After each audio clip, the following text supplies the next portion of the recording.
Okay, we're back with day 3 of Canada Reads. I'm gonna apologize for if I scratch my face and stuff like that. I had a bit of allergic reaction. I'm okay. It's gonna be fine. It was very mild. Just got a little bit of hives, so if I'm red and splotchy and scratching, that's why. But nothing's gonna stop me from watching Canada Reads. So let me just... Oh, wrong. Nope, don't start on there.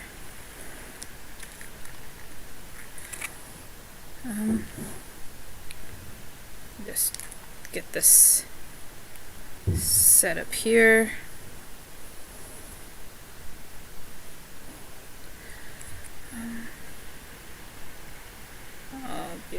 One second, I'm just hitting something on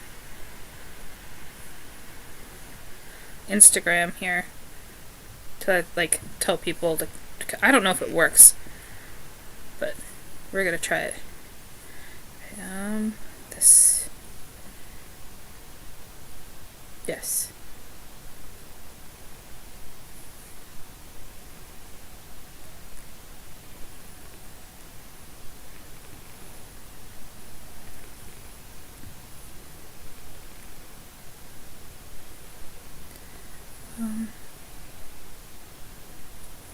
Boy. That... Okay.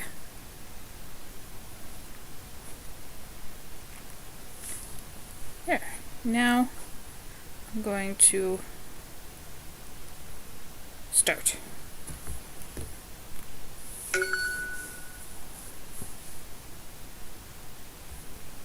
Okay. It's the third day of the Great Canadian Book Debate. We started with 5 titles, all with the power to change the narrative. We've said goodbye to 2 so far. 3 books are still in the running. Which one will be the next to go? We'll find out today. I'm your host, Ali Hassan. This is Canada Reads.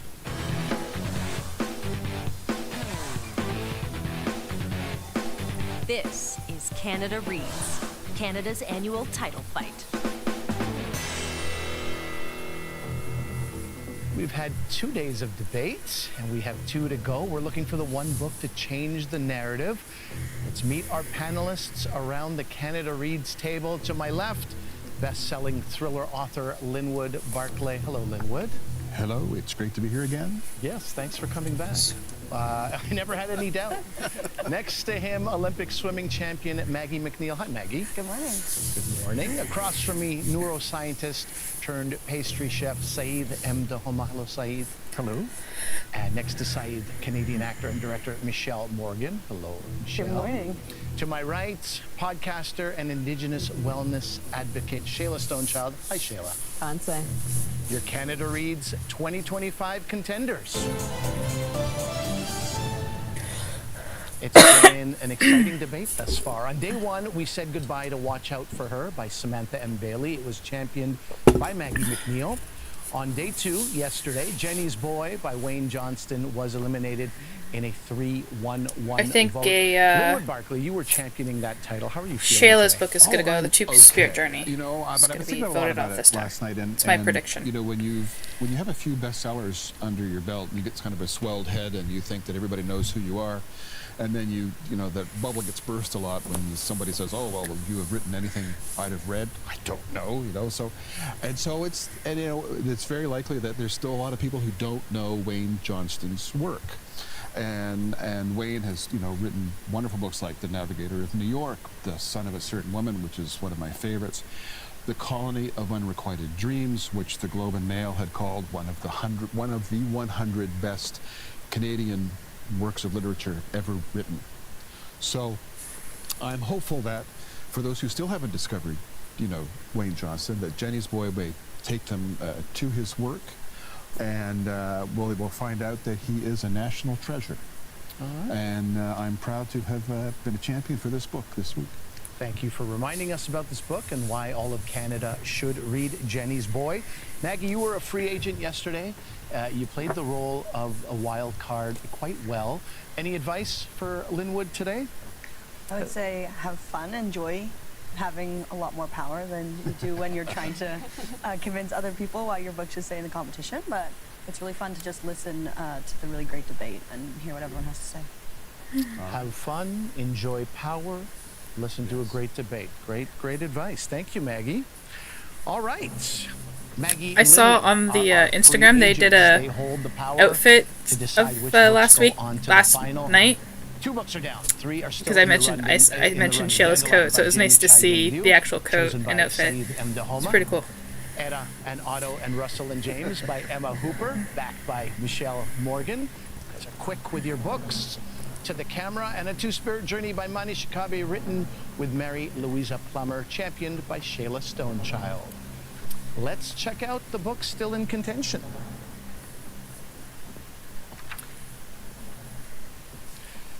So, selecting a book for Canada Reads is like a matchmaking process. Sometimes it's easy, sometimes it's an arduous process. But when you've found the one, you know. So today's question is, why is the book you selected the right book for you? Saeed, you're championing Dandelion by Jamie Chai Yuen-Liu. As we mentioned, here's the trailer.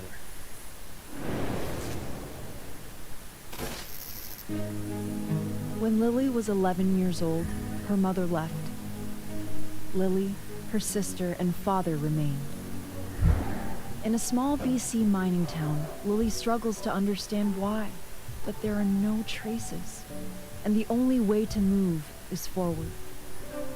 Now, Lily is a new mother. Feeling lost and untethered, she begins to look for answers and finds herself on a journey to Southeast Asia to uncover the truth. There she learns that there's always more than what meets the eye. To some, the dandelion is a weed. To others, it's a flower. Beautiful, resilient. It can make its roots anywhere. Saeed, why is Dandelion the right book for you to champion on Canada Reads? 60 seconds are on the clock. I chose to champion Dandelion because I could see myself in both Lily and her parents. My parents moved from Comoros to France, where I was born and raised. Like Lily, I had complicated feelings about my identity.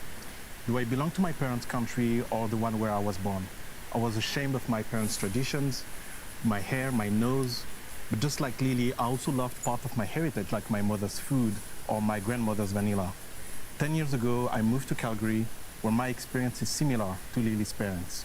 Like them, I love Canadian snow, butter tarts, the generosity of Calgarians. I do still miss croissants, baguettes, and my family, though. What makes Dandelion a great book is how well written the characters are and how much they evolve. This book helped me reconcile with my different identities and understand myself better. Read Dandelion if you want to immerse yourself in a multi-generational story where the characters are on a journey to discover themselves, and you might learn something new about yourself too. Thank you, Saeed. All right, Michelle, you're championing Etta and Otto and Russell and James by Emma Hooper. Here's the trailer.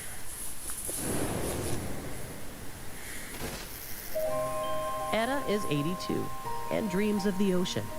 She's never been. So one morning, she packs some chocolate, a map, a rifle, and heads toward the water. She can't remember much, but she knows she is going east. Back in Saskatchewan, her husband Otto stays behind, waiting. He saw the ocean during his time in the war, a time he longs to forget. Russell, their neighbor, ventures to bring Etta home. What if she gets hurt? What if she forgets? But Etta has no plans to stop her journey. Tangled memories and unfinished letters reveal their past. Throughout their history, Etta and Otto waited patiently for each other. This time is no different. Michelle, why is Etta and Otto and Russell and James the right book for you to champion on Canada Reads? Give you 60 seconds to respond. What initially drew me to this book was the vivid, gritty depictions of life on the farm in Saskatchewan during the Great Depression and the Second World War. I love being transported to another time and place. And then, of course, I met Etta, the funny, tough, determined woman who happens to be in the early stages of dementia.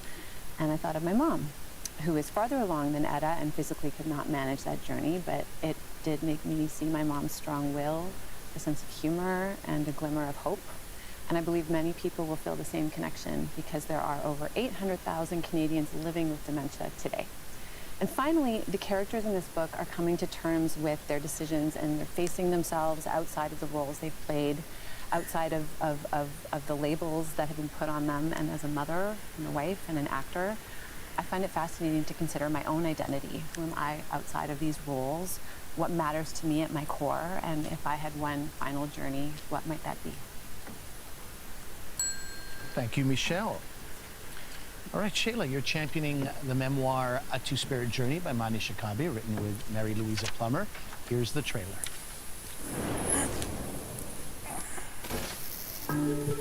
Two spirits live inside you. This is what my kokum, my grandmother, used to say to me. 1952, Umbabaka. I learned to make moccasins with Mom and how to hunt with my stepdad. Grief, abuse, addiction, experiences that stay with me long after I have to leave. 1975, Thunder Bay. I get sober. I come out to my friends and family. Some people don't understand. I lean on the ones who do. 2013, I helped lead the first gay pride parade in the city. I find comfort in nature, in healing, in the memory of my kokum. My name is Mane Shakabe. I am an Ojibwe Cree elder, and this is my story.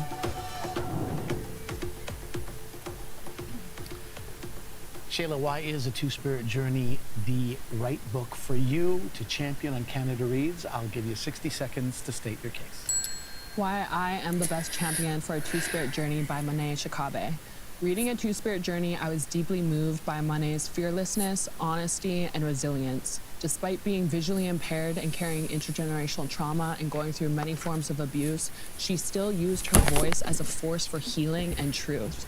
Her story made me reflect on the many Indigenous voices silenced by systems that sought to erase us. My father went to LeBret Residential School. He was in the child welfare system. He was in the prison system, yet he was a strong advocate for Indigenous rights and for our healing. Yet he never had the chance to share his experiences, his joys, his sorrows, his dreams, or his warrior spirit.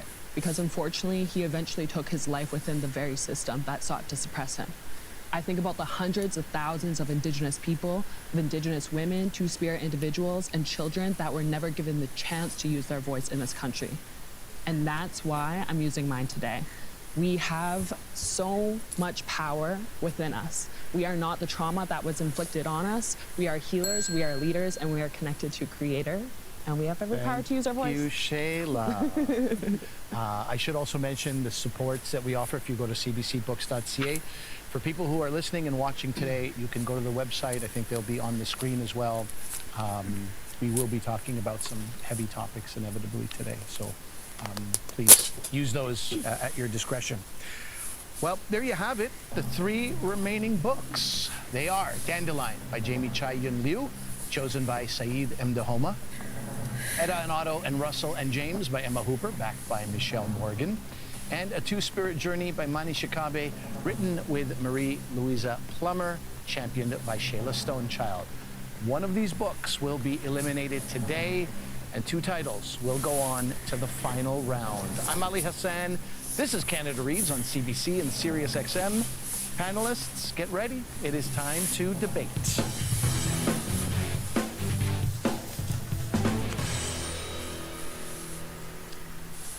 So I've mentioned the remaining books, Dandelion, Etta and Otto and Russell and James, and A Two-Spirit Journey. They each involve difficult subject matter, but they all have hope. Which book's representation of hope in difficult times did you connect with the least, and why? Linwood, I'm going to start with you. Connect with Liz. Well, I wanted to talk a bit about Dandelion. Because although it reads at times like a memoir, it is fiction, and fiction, I think, allows you certain liberties. and you can play around with it and so forth. And as a very much this book it becomes a quest. And Lily's trying to find her mother, and I was thinking about, someone said a long time ago, the Star Trek movie, The Search for Spock. I mean, suppose you watched that movie, at the very end, they said, well, we didn't find him. And it would be a bit of a disappointment. And I think I was hoping in that particular book that we would reach to a point where there would be some kind of a resolution that would, I think, bring some kind of, and I hate this as a cliche, but some sort of closure for Lily. And I don't feel like we got that. And I thought it was an interesting choice for the author to make, because as fiction, you can kind of do what you want to do. And so I wish there had been a kind of not an always, I'd opportunity argue, for some different kind of a resolution in that novel. I think the closure we got closure. The closure we got was when we see Lily learning more about her mother, learning more about why she did what she did, why she left. We got also closure because, how can I say that? We can see that she started to break intergenerational trauma. So there's so many things that her mother was not able to do. She was not able to embrace the culture of Canada. Lily was able to, and I think that's powerful to see that even if your mother disappeared, you still managed to heal. You managed to break that intergenerational trauma. Maggie, let me put that question to you. Once again, it's the idea of this. Which book's representation of hope in difficult times did you connect with the least, and why? I think it's interesting, going off of what you two just spoke about, how there's different representations of hope in the book. And Lily is so invested and really hopeful that her mother is alive, but on the other hand, her sister B could care less and was really kind of focused on moving on past that point. So it's interesting to get those kind of contrasting perspectives. That being said, I would think similarly of Eda and Otto as well. Eda's hopeful that she's going to make it to the water, but Otto kind of just lets her be, and that could just be because, like we discussed the other day, he had his trauma back when he went to war and has seen the water and wasn't interested in accompanying her on this journey. Or I don't even know if a part of him, I wonder, even thought she would make it there, and that kind of contrasting hope as well. Okay. Michelle? Yeah, I have to agree with Linwood that, well, first of all, I do think you're right, that there was a beautiful closure and that she did try to end that intergenerational trauma. But it didn't really land for me because the story didn't land for me in general of the mother leaving. A healthy mother, a good wife who'd raised her children for a decade, didn't have substance abuse problems or seemingly even a history of mental illness, which maybe was hidden. For her to walk away and never come back, I just found that hard. But you know why she never came back. And believe. And then when Lily finds I don't think that's hard to believe. Finally gives her the final answers that her mother had. And I don't think she was a good mother. Lily asked the question we all wonder: why didn't she come back and find us if she was so tortured? And the answer, it was so unsatisfying. He literally said something along the lines of, she didn't like Canada. That was like a quote, something about she not liking. And as a mother, as a parent, you don't even need to be a parent. That's not a good enough answer. So it just didn't, I wasn't satisfied with that. Yeah. And For I you. understand why. I want to stress that, like, not everyone has that maternal instinct. And we can see that in Dandelion, is that the mother was very detached from her children. And she really, really did not like being in Canada. And, like, the reason she left was because she lost herself. And, like, whether that's a good decision or a bad decision is not what's up for debate here. It is not a good decision. Don't abandon your children. But whether it's believable or not, it is. It's completely believable. I mean, we have a whole foster system of people who don't want their kids, So, like, that's a shaky argument to and it doesn't, it's a lack of, I don't know what the word is. I can't find the word. It's a, not understanding another person's position because they don't hold the same values and beliefs and morals that you do. Like, not everyone believes the same way that you do. And then I know I had a problem with a book that was on there before about a person's grandmother had abandoned her kids as well. That was on a Canada Reads book. I can't remember what the book was called. I think it was called like My Suzanne or something, I want to say. So we've had a book like this before about mothers abandoning their children.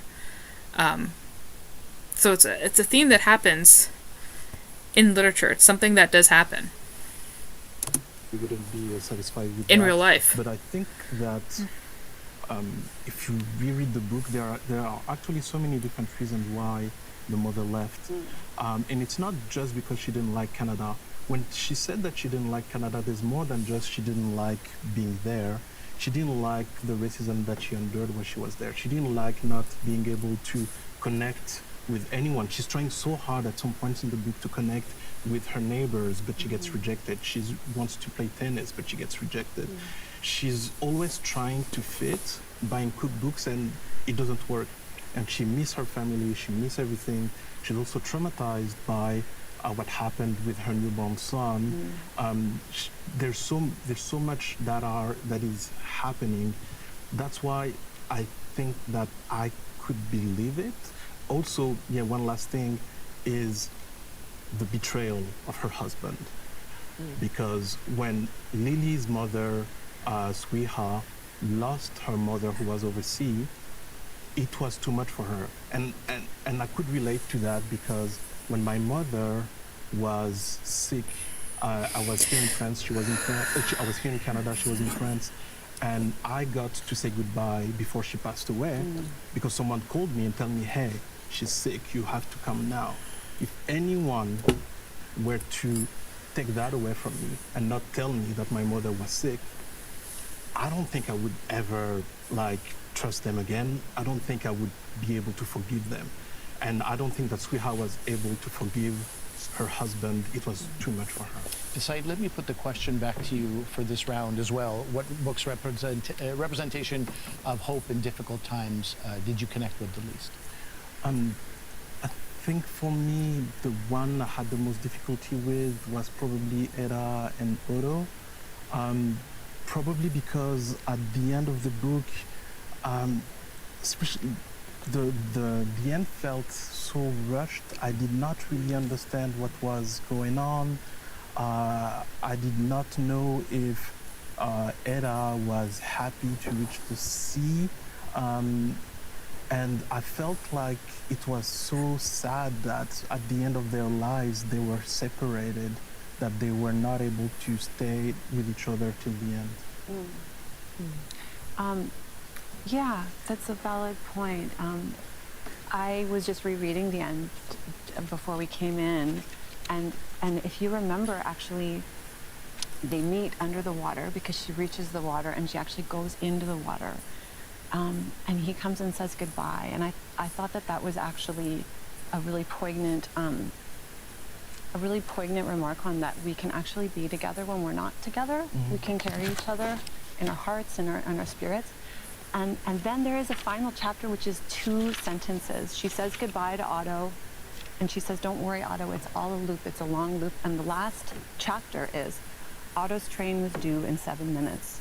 Eda stood on the platform and waited for the wind it would bring. So it's like that reminder that it's not just this moment now, it's all the moments we've had. But if it wasn't satisfying for you, that's a valid. With the last minute and a bit we have, Shayla, I'm going to pivot to you, but I'm also going to change the question a little bit. I'm going to ask you, what does your book say about resilience? I like that. Oh my gosh, what am I? I like that he did that because those 2 books were talked about. And the book that's talked about the most, I find, gets voted off. So I like that he book says about getting her to talk about this resilience. book. I literally think Monet has gone through every form of abuse, unfortunately, yet she has resolution. She has solutions at the end. You come along this journey for, 64 years?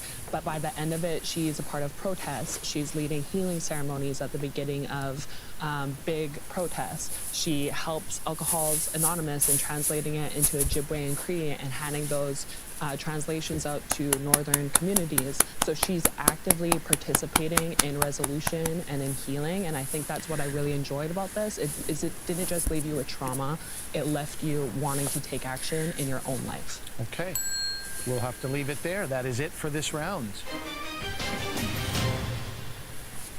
For this round, I want to focus on writing. I wanted to compare the two books on the table directly. Specifically, I wanted you to do that.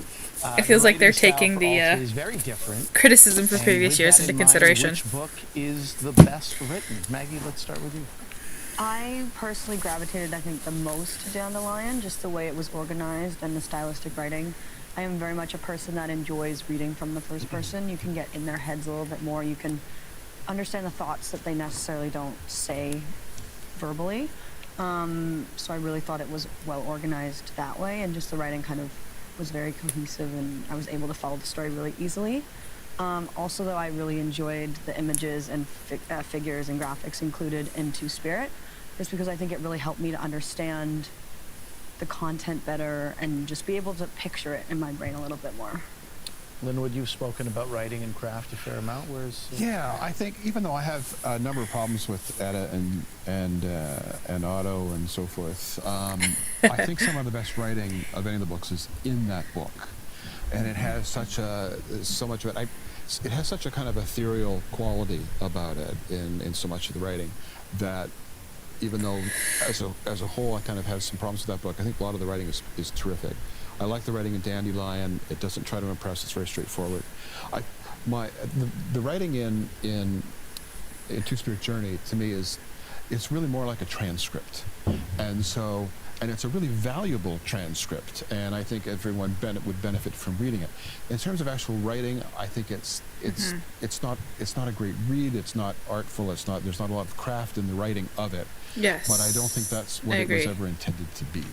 But in terms I of agree just with what really he's some fine said. writing, I would say that it's Etta and Otto and Russell and James. Sheila? Yeah, I think you bring up a good point that it wasn't maybe the most artistic way of writing, or it didn't have a stylistic approach as such as Etta and Otto and Russell and James. But I want to remind listeners that A Two-Spirit Journey was written with Ojibwe Cree elder Monet Shakabe and also Mary Louisa Plummer. And they talk about it in the afterword, how this was written through honoring two methods of sharing, one being Western social science and one Indigenous research and knowledge sharing methods. And so when you're sharing stories through an Indigenous framework, there's a few things that are in play. And one important factor is the relationship between the researcher and the research participant. And so Mary and Monet have a history of trust, which allows for collaboration.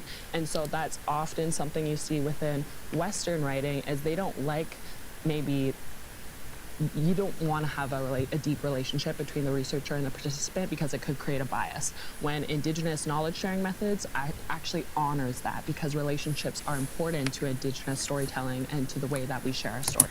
But on that point there, it doesn't mean that the book couldn't have been more artistic and artful. This is about the written word, the words on the page. Like, if you look at, I hate to keep going back to Thomas King, but like, he wrote, he did a series of lectures, CBC Massey lectures, on storytelling, and so he's Indigenous, and he's a very masterful storyteller, and he honors Indigenous storytelling, and the way he's able to tell stories and talk about stories is very engaging, whereas the problem with Minnie is that it feels like a transcript. It doesn't feel like... It feels like a textbook, like something you'd pick up and study to learn more about Indigenous experiences. And that has value in itself, but as casual readers, I don't think it's something that a lot of people would just pick up and read. stories. So for that reason, I honor that way of writing because it's totally different. And I think it also offers listeners a great example of what collaboration looks like with Indigenous people and how we can come to this table together and write stories and learn from each other through Indigenous knowledge sharing methods. See, I think that's a really valid point.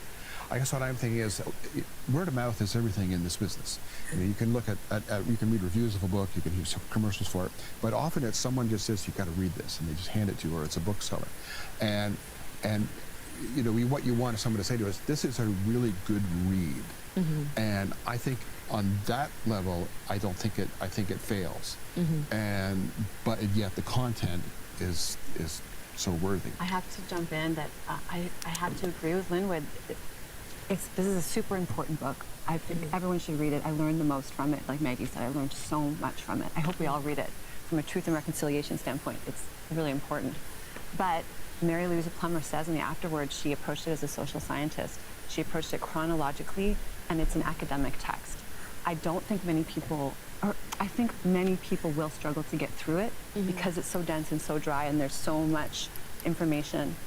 And in a country teeming with talented writers, including from the Indigenous community, it kind of seems a shame that Canada Reads would be given to like a kind of a dense academic text, even though the story is so important.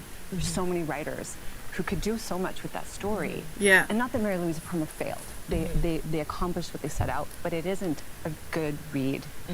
And that story would be so much more accessible, put in a different form that was more of a read. And that's what I think it is, though. I think out of all the books here, this story was probably the most accessible for me to read. Really? I felt it very easy to read, and maybe I guess if reading different readers. was.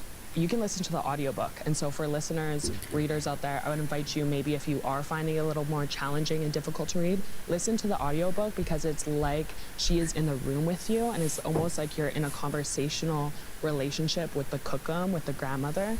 And so if that is a challenge for you, then listen to the audiobook. And that's what I love about reading is there's so many forms to gather knowledge nowadays. Said, let me get you in here and put that question back to you. The question is about writing, and as we said, they're all very different styles, but which book was the best written in your mind? In my opinion, it was Etta, Otto, and Russell and James. I think it's the neuroscientist in me that really enjoyed that book, that really enjoyed seeing a representation of what the mind of someone with dementia can look like. I thought it was really well written. I thought it was you going from timeline to timeline, being confused all the time. It was confusing readers, but I think that was the point. The point was to make you feel like you at least imagine what it can be like to have that disease. That's why I really like this one. Michelle, I would offer to go to a rebuttal with you. I don't think there's anything to rebut there when you get a glowing review from a fellow panelist. We'll leave it there. Thank you. That is it for this round. All right, panelists, it's been a long, engaging 2.5 days. We are not done yet. We have some special words of encouragement, however, to get you to that finish line. Have a listen to this. Hi, Michelle. It's Linda Jando from Book Club. We all want to let you know how inspirational you've been. Your accomplishments are incredible as an actor, director, producer, artist, wife, mother, and friend. And you've brought our book club together to meet Emma Hooper. You've got all our votes. Cheers. Hi, Saeed. Pat here, just wishing you all the best in the Canada Reads competition. From our humble beginnings in pain research to what you've managed to achieve as a pastry nerd is nothing short of amazing. Your passion, creativity, and overall fun oozing out of every pore makes me think any recommendation from you needs to come with the highest consideration. Good luck. Shayla, hi my girl, it's Kai. It's your time to shine on Canada Reads. Monet is actually one of my elders, and she's such a fiery spirit, and I see that same energy in you. Your passion, your voice, your fire, nobody is ready, but they're gonna need to be. Speak from the heart. I'm sending you all of my two-spirit magic. I'm so proud of you. Love you, my girl. Go slay it. Mwah. That's a part of the show where you all move your eyes rapidly back and forth to keep them dry, and you did a good job at that. Those were the voices of Linda Jando, Michelle's friend and member of Michelle's book club. Pat Stemkowski, who is Saeed's friend from the University of Calgary, who Saeed has clearly forgotten about until this very moment. You remember him. This is Pat. You have put your pain research days out of your mind. No, how did you find him? That's what Canada I Reads recognized the does. voice, but I could just, oh wow. And finally, we heard from Kai Potts, who's the host of the Real Rank podcast and Shayla's good friend. I'm Ali Hassan. This is Canada Reads on CBC and SiriusXM. Let's get back to the debate.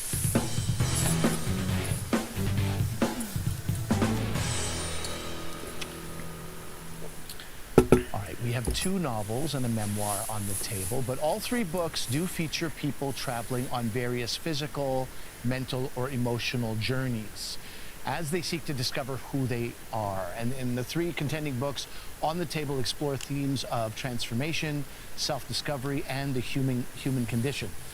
Now, which book took you on a journey that you found the least satisfying, and why? Linwood, I'm going to ask you first as our newest free agent. Well, as I said earlier, I really admire a lot of the writing in Etta and Otto and Russell and James, but I did find the journey somewhat frustrating, because the book does have a very kind of ethereal quality, and I know that one of the points and what Emma's trying to do is take a look at dementia and so forth. But I think, for me, that ethereal quality for the whole novel, I was starting to sort of question what was the mental state of some of the other characters, because like Otto, I mean, you got a lot with Otto, though. Etta and her, dealing with struggle with dementia, and Otto, he's building paper mache figures and he's letting her go off on her own, and I'm sort of thinking, I'm not so sure about how he is either, and so I did find the book frustrating in that way, and I felt that that kind of magical realism, perhaps, of that novel, of the approach, meant that what it might be trying to accomplish in tackling the subject of dementia actually detracted from it, because that sense of wonder or confusion or whatever seemed to permeate a lot of the book. So that was kind of my take. Yeah, but people with dementia often revert back to childhood. And, like, you'll see that working with people with dementia and stuff like that. Like, they love, like, baby dolls and, all those kind of things. So, like, her imagining a talking coyote and the little fish skeletons and stuff, that reverts back to her childhood. So that magical realism is not, it's magic to us, but it's real to her. That is a very real thing that happens in dementia. And with Otto, I thought it was fascinating. I thought it was very fitting that he became obsessed with this paper mache stuff. And, finally being able to do something creative at the end of his life. It's juxtaposed against all this destruction that happens with him in the war, and him, literally taking lives and then creating. So it goes back to that thing of completing things at the end of your life because you were stuck in a certain role. Like he came back from the war and then he had to run a farm. He was very much stuck in the role that he was given until the end of his life. And Etta was stuck in the role she was given. And Russell was stuck in the role that he was given. So that's interesting that they were able to break out in these weird and wonderful ways that everyone shouldn't have to wait until the end of their life to have to do an experience. I wondered about Otto at first as well. Like, why didn't he follow her? Why is he suddenly... What I finally came to, and this was towards the end of reading it, because at first I was like, why is he doing this? I think he just had to do something with his hands. Mm-hmm. But also because we meet them when they're young and then we meet them at the end of their lives, we have to fill in the gaps of the conversations they've had, of her telling him, I have to see the ocean. And then in terms of the magical realism, I I personally thought it was employed very, very well. And dealing with someone with dementia, I sometimes feel like I'm dealing with someone who I just have to meet her where she is. Because reality, you know, she'll talk about us as if we're still children, and her timelines jump. So I actually thought it was really accurately executed, but I take your point. Maggie, let's have your thoughts here. No, I completely agree with what Linwood said. I spent a lot of the book kind of second guessing myself. Like you had mentioned yesterday, I wasn't sure if she had picked Halifax as the destination because that's where her sister was in the convent, and then kind of the whole journey along it, like Russell kind of disappeared at some point to go and find caribou up north or something.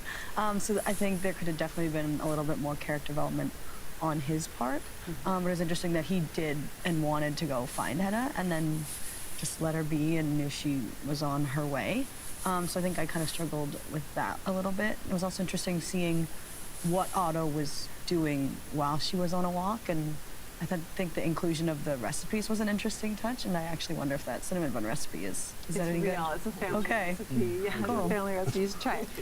I guess we get so much backstory, particularly of Russell, I think, like in the childhood. And it's true, we don't, that whole gap, right? But I think Emma's approach is show, don't tell. And she wants us to come to our own conclusion. Have you ever heard the theory the author is dead? This was a famous French thinker who said the intentions of essentially what he said is the intention of the author doesn't matter. The author is dead. It's the intention that you bestow on it is the intention. Michelle, I'm going to put the question back to you. Which book took you on a journey that you found the least satisfying, and why? After Saeed was so kind to me, I find it hard to say that. He's pointed you in a corner. Look, there's only 3 books here. Here's the thing was, you know, you mentioned that you found the beginning of it, that the beginning some people found slow. I disagree. I actually found the beginning, I could get right into it because Lily grew up the same time as me. We're both like born in the 80s. And I know what southern BC and Alberta towns are like. So I was really invested in that. And I think Jamie's power of description is so powerful. But as she goes on this journey, I find myself, I kept getting taken out of it because in the dialogue, there's so much exposition. You know what I mean? Like exposition is It's very much a first novel. In novels and in film, when people say things that are just to give the audience information, just to give you context, just to explain the characters. So they say things. I found that happened quite a bit in the book. In the first 2 pages of meeting the family, they're talking about statelessness, citizenship, papers for owning a business, sponsorship. They're literally like outlining in detail these things like with a lawyer's accuracy, and I felt like I could see the exposition popping out at me, and that took me out of the journey. And I felt like that happened throughout the book, like learning about the Hokkien people. It's like, it felt like, okay, now... What's really getting me is that they keep concentrating on Edda and Otto and Dandelion, and the Two-Spirit Journey book is flying under the radar. Because I think that is the issue again with comparing nonfiction to fiction, is that they're going to come and they're going to criticize this person's actual life as opposed to these fictional characters' lives. It's not fair. We're all going to sit down and talk about the cultural significance of the Hokkien people, and that took me out of it, and so it kind of took me out of the journey sometimes. I understand where you are coming from, and I find it interesting because just yesterday I was at a restaurant and the waiter had a French accent. So we started to connect. We started to talk about this. And we had more or less the same conversation as the conversation that happened at the beginning of the book. We were talking about our visa, our permanent residency. How did we get it? How do you feel here? Isn't that better than in France in some ways? And those are real conversations that still happen between people. People are always chatting about this because those, especially if you talk about things like statelessness or having your permanent residency, there's so much stress about this because you always think, okay, when is it that I'm going to get my citizenship? When is it that I'm going to be able to stay and that nobody will be able to detain me or kick me out of the country just because they want to? I know it might sound weird, but people, immigrants, they keep talking about those topics all the time. I'm glad you made that point about the exposition, because that was actually my biggest problem with Dandelion. Is in publishing we call that an info dump. You know, when people start saying things, boy, I haven't seen you since 1964 when my sister Janice was married to, you know, nobody talks that way. And that was perhaps my biggest kind of criticism of that book. I should also say, Michelle, you had said, you know, Saeed was so kind to me. You're all very kind to each other. But this is about the book, so I wouldn't worry too much about the kindness. And on that note, Shayla, just before we end this round, let me get you in with the same question, a book that took you on a journey that was the least satisfying. The least satisfying for me was Etta and Otto and Russell and James. Because the books are so different. The stakes weren't high enough for me, and at the beginning I wasn't sure quite completely about her motive for wanting to go and see the water. She even says, like, maybe I should go away, and she's like, I will try to remember to come back. And then so it just like feels a little wishy-washy even before she leaves. And for that reason, I wasn't as emotionally invested in wanting to join her on that journey, because she somewhat felt unsure of it herself. And then, yeah, for her husband not to like go want to find her, it made me question their love a little bit, because if that was my partner and she had dementia and she was older, I would be so concerned about her. And so it made me just question little parts about the story. Or maybe they built that trust trust throughout their life. The emotional investment through the magical realism that was in there. Trust someone to do what's good for them. So I felt the emotional investment just wasn't there for me, because you can trust someone to do what's, you know, that's part of love too, is trusting that the other person, knowing the other person enough that they're going to do something good for themselves, and knowing when to intervene and when they're not going to do something good for themselves. And Etta and Otto knew each other. Otto knew that Etta needed to do this, and that she was capable of doing it, and that she did not want someone else there with her. Etta is very much from her childhood onward is very much an independent person. You know, like, she went out and she got that job. She went by herself because she wanted to be out of that house and by herself. As a kid too, aside from her sister, she was very much by herself. So like this thing with Otto too is she wants to be by herself. Some people just want to be alone. Like, just leave us alone. We're happy. We're content. You know, she had her talking coyote. What more do you need? I was getting lost in all these other things. That's love. That is it. Not constantly hovering over someone, be like, I gotta watch everything you do, make sure you stay safe. That was magical realism. You're an adult. I think you know what you're doing. But your arms are doing some things. Yeah. The 3 books still in play on Canada Reads explore the many forms of love, be it romantic love, love for friends, love of family, community, even love of ourselves. And in times like these, we need love more than ever. So I'm going to ask, which book brought a fresh perspective to depicting love in all its forms? Linwood. That's a really good question, because, I mean, I think Dandelion really explores sort of the absence of love, because it's the need for it, but that you've lost it. And so I want them to talk about these questions are very much focused on the fiction, as opposed to, see, that's why another reason why the nonfiction and fiction shouldn't be on the same table, because these questions are very much geared towards fiction as opposed to the nonfiction books. So it takes a kind of a different approach. I mean, to how do you process when your mother decides to just leave you? And so I think love is actually a really strong thing in that book, but it's the absence. To look at it in a completely opposite way, I think that Etta, Otto, Russell, and James explores that sort of the need for each other and finding it. So it's a kind of between the two, and in a Two-Spirit Journey. Thank you. I think it's, I don't know if this makes sense, it's sort of the love of perseverance and having that love of being able to continue. Because, I mean, when I read that, I would have been defeated any number of times had I been Monet. And so I think we have sort of 3 very different kind of representations. Shayla, what are your thoughts on what you just heard, and a book that does has a fresh perspective on depicting love? Yeah, I would say A Two-Spirit Journey offers readers an insight into unconditional love no matter where you come from. Like you had mentioned, she had every right to give up and to not persevere.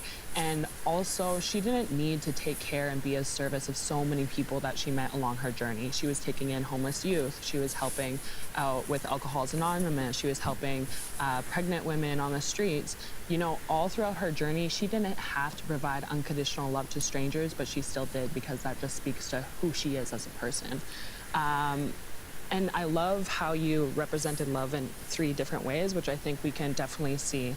I think Etta and Otto and Russell and James, you know, I love the moments between the letters, and you could really see the relationships between all the characters. But for me, like I mentioned, I just wasn't as emotionally invested in the character's journey, so therefore it was a nice depiction, but I didn't really like feel it in my whole being.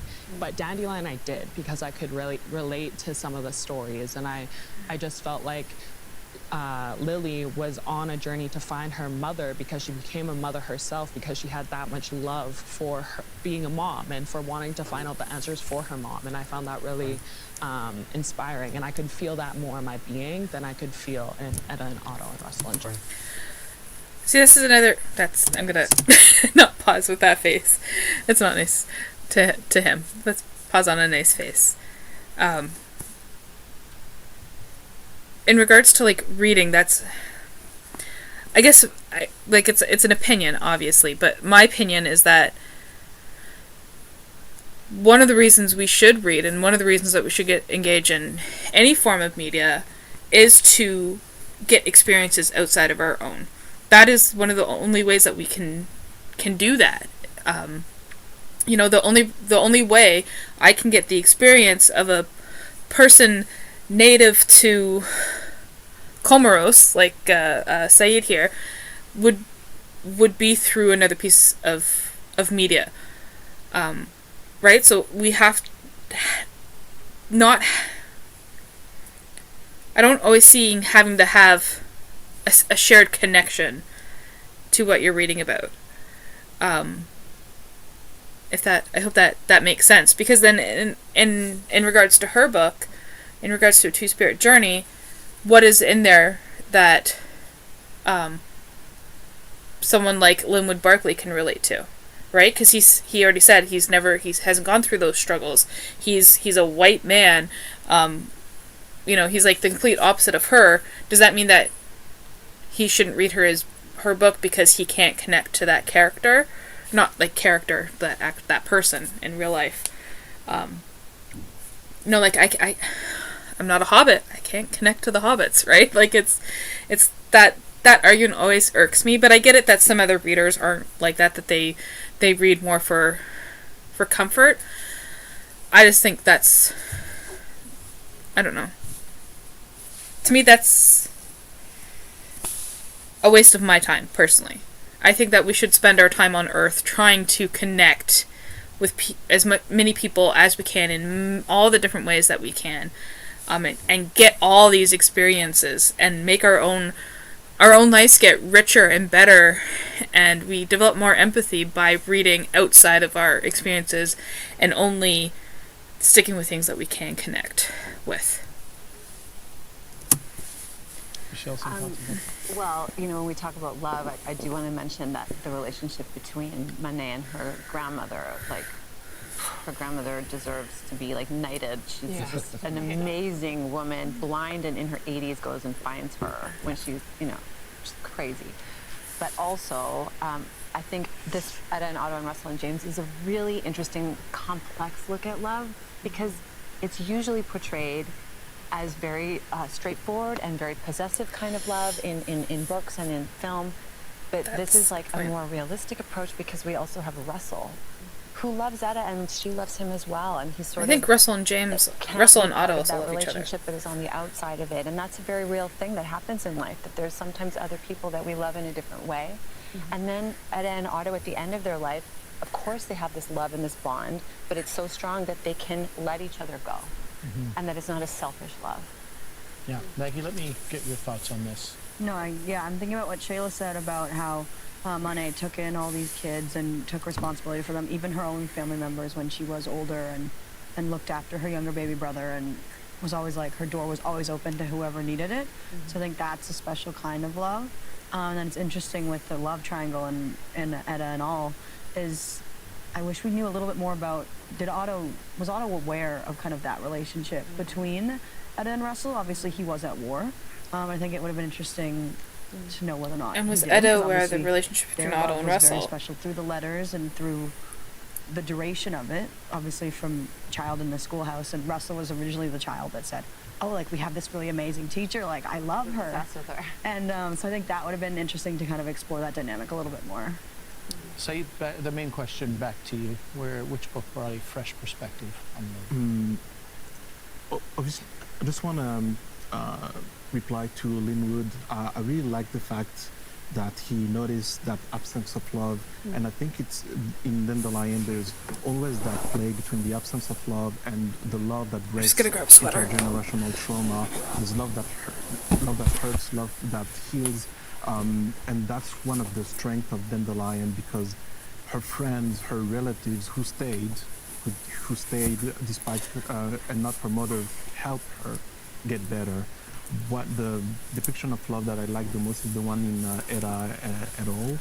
I just felt warm reading the whole book. I just love the relationship between all the different characters. Now that you explain me the ending of the book, I understand better, and I find this so poetical. It's so beautiful. I just really like this book when it comes to representations of love. Linwood, I'm going to turn the last words to you for this round. This has been a really interesting discussion, I think, because and some of the questions that you asked and approaching it has made me rethink how I feel about these three books. And the love question. Will you be revealing that rethinking, or will we find out together we'll as probably a country? find out shortly, Very I would shortly. imagine. Yes. Yeah, no. right. Okay, great. We'll leave it there. That is it for this round. So, today we heard a lot about the three remaining books. Contenders, I'm now giving you each one last chance to champion your book before we head into today's elimination vote. Saeed, your final chance. Make a case for why Dandelion should not be voted off. Canada Reads. 30 seconds are on the clock.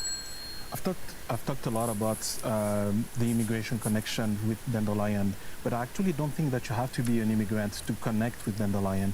If you are born and raised Canadian and move to another province, you know what it's like to miss your hometown, your relatives, the food and scenery you used to enjoy. It's not that intense as immigrating, but this country is big enough for you to experience something similar to a certain extent.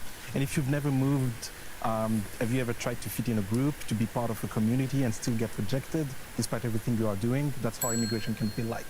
Thank you, Saeed. Okay, Michelle, you're next. You have a final 30 seconds to convince your fellow panelists that Etta and Otto and Russell and James should stay on another day on Canada Reads. You have 30 seconds. Emma Hooper has approached this novel with a simple, poignant language and a musician's creativity and an open heart that deserves to be celebrated and read by all Canadians. This is the book Canada needs right now, because in a world that often tells us we are too old, too late, or too lost, Etta and Otto and Russell and James has a hopeful message. There's still time. Keep going. Thank you, Michelle. Shayla, it is your turn. Please make one final argument that convinces your fellow panelists to keep A Two-Spirit Journey on the Canada Reads table. 30 seconds are on the clock. A Two-Spirit Journey should be kept on Canada Reads because this story is not only about trauma and suffering, it is about unconditional love, whether that's within two-spirit relationships, whether that's being service to other people, or whether that's just the love for telling your own story and speaking your own truth. Monet inspires you to take action and agency in your own life and to be an advocate for others, but also to be an advocate to love yourself a little bit deeper. Thank you. Happy not to interrupt you. That is the end of today's debate. It is time to vote. Panelists, you're used to this by now. You have your ballots in front of you. Your job is to mark an X beside the book you want to eliminate from the competition. Once you have voted, Julia from the Canada Reads team will take your ballot. Once again, I remind you all there are no secret ballots. Oh, it's gonna be hard. On I Canada think Reads. Etta and Otto Watch might Out go. For Her was eliminated on day I wanted one. to. Jenny's Boy was eliminated on But day I wouldn't be 2, surprised if and a third title will join them. Two in a Spirit few Journey got moments. voted off. Will it be Dandelion by Jamie Chai Yun Liu, chosen by Saeed M. Dahoma? Will it be Etta I would Otto be and surprised Russell if it was and James Dandelion. by Emma Hooper, backed by Michelle Morgan? Or will it be A Two-Spirit Journey by Mane Shikabe, written with Mary Louisa Plummer, championed by Shayla Stonechild? Which two books head to the grand finale tomorrow? I will remind folks, or maybe tell them for the first time if they're just tuning in now, on day 1, Watch Out for Her was voted out in a 4-1 vote. Maggie, that day you voted differently. You voted for Etta and Otto and Russell and James. And day 2, it was a 3-1 vote, and Jenny's Boy was voted off. Maggie, you went in a different direction that day and voted for Dandelion, truly embracing the wild card side of being a Canada Reads panelist. Thank you. I have the votes in my hands. Michelle Morgan, how did you vote? Vote for Dandelion. We have one vote. That was a strategic against vote. Dandelion. Shayla Stonechild, how did you vote? Etta and Otto. 2 votes are on the table. 1 to eliminate Dandelion, 1 to eliminate Etta and Otto and Russell and James. Saeed M. Dahoma, how did you vote? Two-Spirit Journey. Okay. We have 3 votes on the table. It could come down to the 3 wild different cards. books, Dandelion, Etta and Otto, and Russell and James, and A Two-Spirit Journey. Linwood Barclay, how did you vote? Dandelion. Oh. We have 2 votes against Dandelion. Oh no. Maggie McNeil? Etta and Otto and Russell and James. Oh, there's gonna be a tiebreaker. Oh no. Oh no, it's gonna be Shayla coming down. We have a tie. It's gonna be Shayla? No. What does that mean? Because she voted for Etta Let's and turn Otto. to the Canada Reads rule book. We have a tie. Who The voted? panelist who did not vote against either of the books up for elimination must break the tie. This is the case even if that panelist is defending one of the 2 books up for elimination. Say them to Homa. I'm not sure if that fully landed. Oh, so it You is are Said, the okay. one person who did not vote. Oh, so it's not Dandelion. Oh no. So you get So to break you the tie. get to break a tie between Dandelion and Etta and Otto and Russell and James. One of Do you wanna those is do- your book. So I feel like we know what is happening, but I'm going to have to hear it from you. You need to break the tie between Dandelion and Etta and Otto and Russell and James. So we're gonna keep Dandelion in the competition. Okay. And with that very diplomatic tone, Etta and Otto and Russell and James has been eliminated from Canada Reads. That was my favorite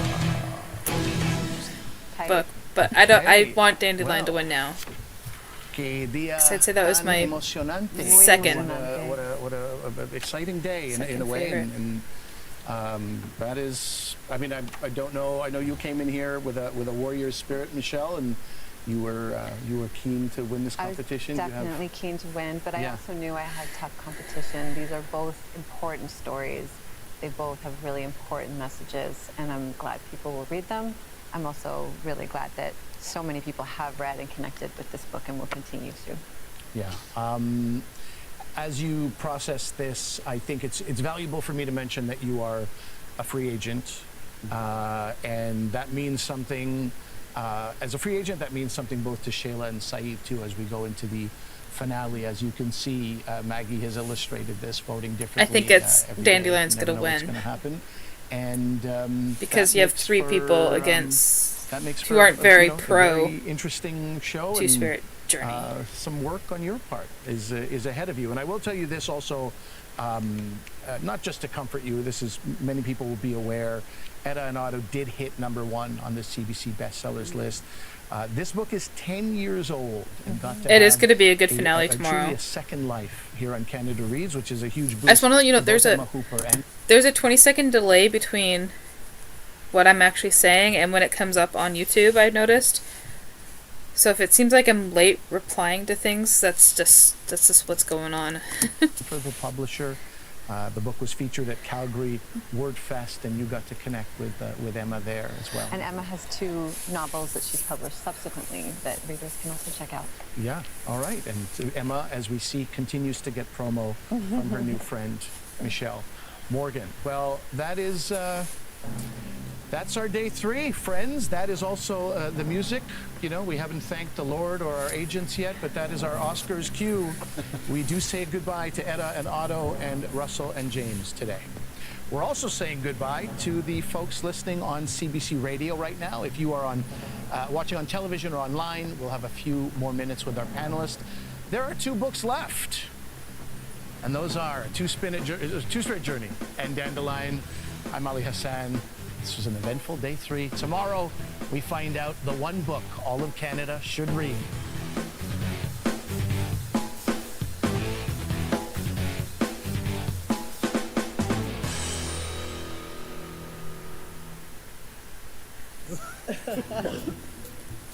That's a wrap on today's debate. We're going to talk about what went down today.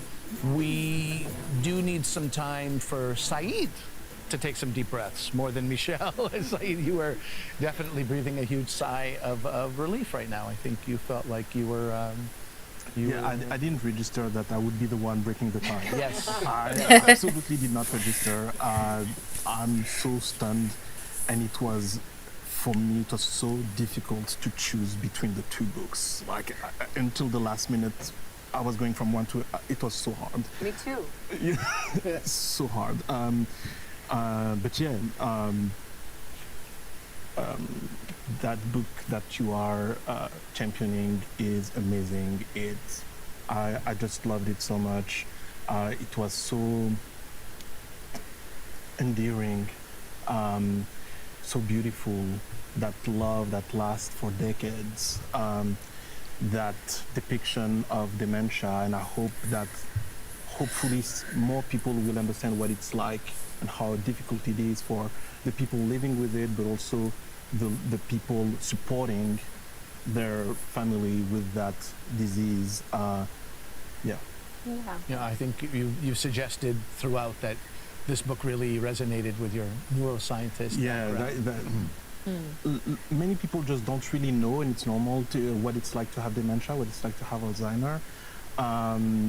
Because even sometimes in movies it's not really well portrayed, and that's why I really like this book. It's because it looked realistic.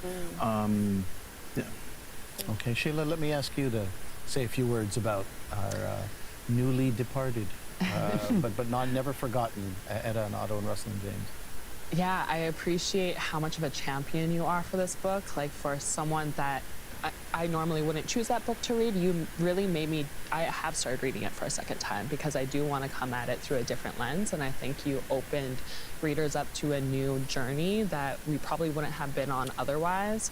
And I do really admire how you are able to articulate yourself in a way that is similar to the authors in a way. You take us on a dream and a journey with you, and you can feel the kindness and love that you have for this book and for your mom and for your family through even just the way that you're championing that. And that made me... I'm rereading it for the second time because of you, and so you've convinced me to widen my scope of books and my reading itself. And yeah, you're tough competition too. You know, talking with you about it, I'll just quickly say, made me realize how tricky it is, because on this show they've purposely picked people with different reading backgrounds and different tastes. And so when you pick a book that's very specific to my type of reading, my type of storytelling, it, you know, automatically won't appeal to everyone at the table in some ways. So that's part of the challenge. Sure. Maggie, you had voted against the book too, but had some kind things to say about Etta and Al today. Yeah, it was never a book I probably would have picked up otherwise, so it was really interesting to step out of my comfort zone, similar to Shayla, but I do appreciate the multifacetedness of it. There are so many different angles to talk about, and I think it stimulated some really, really good dialogue. But I also really enjoyed your arguments and how passionate you were for it. You convinced me otherwise yesterday, so I really appreciate that. Linwood, you had suggested during the radio show that you had gotten a lot to think about, and the vote was not necessarily going to be against Dandelion as it was? I thought I knew what I was going to do before the show started today, what book I was going to vote off, and it was going to be at an auto. And through the course of the hour, I just kept thinking about it, and particularly the last line you talked about, where she feels the wind and coming in, and I thought, I have some issues with the novel. It's a little too esoteric for me, but it has the finest writing of any of the books on the table, I think. And it's the most imaginative, it's the most creative. And when it finally came down to it, I thought, I couldn't bring myself to vote that one off. I appreciate that. Any words to say to Emma Hooper in this moment? I know Emma now. We've become friends. She stayed with me. I think she's so happy the book is here. It's gotten a second life. And I know she's proud of me. So, hi, Emma. You can write a song about this experience. I was going to say probably at home playing some ukulele to music right now. And Emma can take comfort in the fact that it's a bestseller. You know, all 5 books made the bestsellers list for the 9th year in a row. Also, I've been hosting the show for 9 years. Coincidence? I don't know. Maybe there's something that I'm saying that's good. I have no impact on anything. But yeah, But it's she is so very talented, exciting. and I'm so happy people are introduced to her. Absolutely.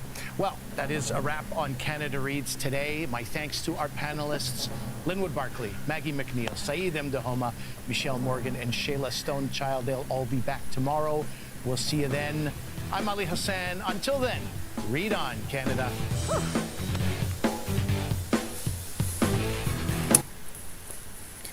So yeah, I didn't call Ed and Otto being voted off, but I guess it also doesn't surprise me, because I guess and from her perspective too, what she said is that, yeah, this kind of book is the kind of book that certain readers would really appeal to them, whereas people who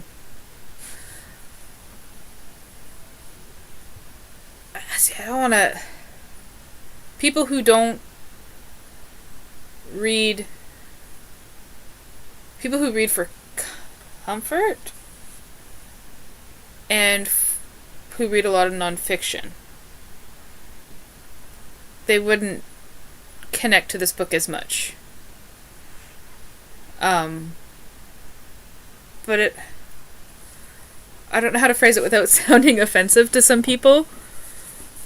But like, people who are into literary fiction and into classics and into reading books that are a little more challenging to read. Not that they are better books, but they are more challenging, and they are written better. I'm just going to say it flat out, these books are written better. It's not going to appeal to a broader group of people, as opposed to something like a fiction, or something that is maybe a little more quote-unquote accessible, like Dandelion, which is written more straightforwardly. Yeah. So, it's interesting seeing different types of readers. And I guess it would be less interesting if they were all the same type of reader. Yeah. Those are my thoughts on day 3. I'm gonna try tomorrow around 7 p.m. Atlantic Standard Time to do the final one and try and stay away from social media so I don't get spoiled. So that's it. Thank you for hanging out and watching. I'll see you tomorrow.